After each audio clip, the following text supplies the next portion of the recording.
right, we're with Mats Wilander. Honored to be here with Mats Wilander, 7-time Grand Slam champion. Here he is an advisor at the Junior Tennis Champions Center. Mats, tell us what your responsibilities are with the JTCC. It's really, what should we call it? Sort of somebody who's done it all, I guess. And I've been through a few coaches. I've coached the Swedish Davis Cup team. Obviously, I've played professional tennis for, well, I still think I do, for 34 years. I turned pro very young, so I think I know what these kids go through at different times, of course, different competition.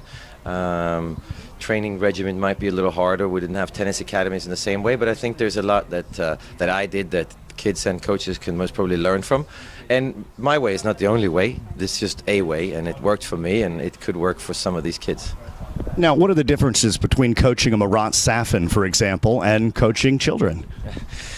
Well, actually, there's a big difference. Marat Safin is a very mature man. He's just slightly immature when he was on the tennis court, but he was a great guy, very nice guy. He's a hard worker, obviously a really successful tennis player, an unbelievable tennis player at times. But more than anything, I think he is now has a seat in the Russian parliament, and I think what tennis did to him is it made his personality evolve into something different than just a tennis player, and I think that's what the ultimate goal with tennis is. It's a step in the direction of where your life and your personality is going. Whether you turn pro or not is irrelevant.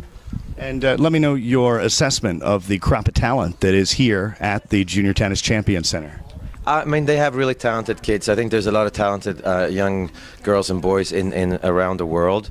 Obviously, in America, we're always talking about that we don't have those great champions on the men's side anymore.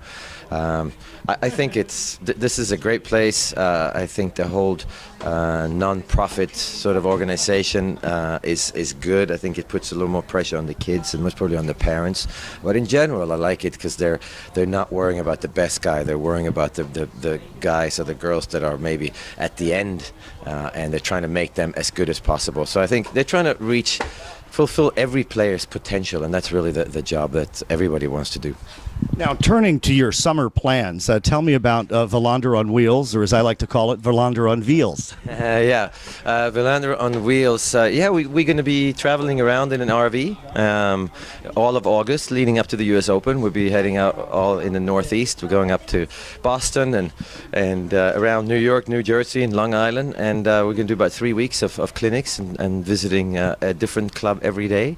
We've been doing it for about 4 years now. We've seen 325 plus tennis clubs in North America, which I never dreamed of, and seen about 7,000 people. So it's more than anything, it's very rewarding. People are very keen to play tennis, and they're very keen to play tennis with somebody that they might have seen on TV.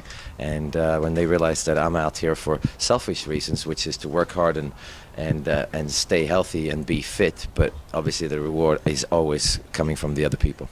And the tour generally concludes at the U.S. Open? Yeah, we usually stop just before the U.S. Open, and then we do a few things during the U.S. Open. During the U.S. Open, I work for Eurosport and do TV for them as well.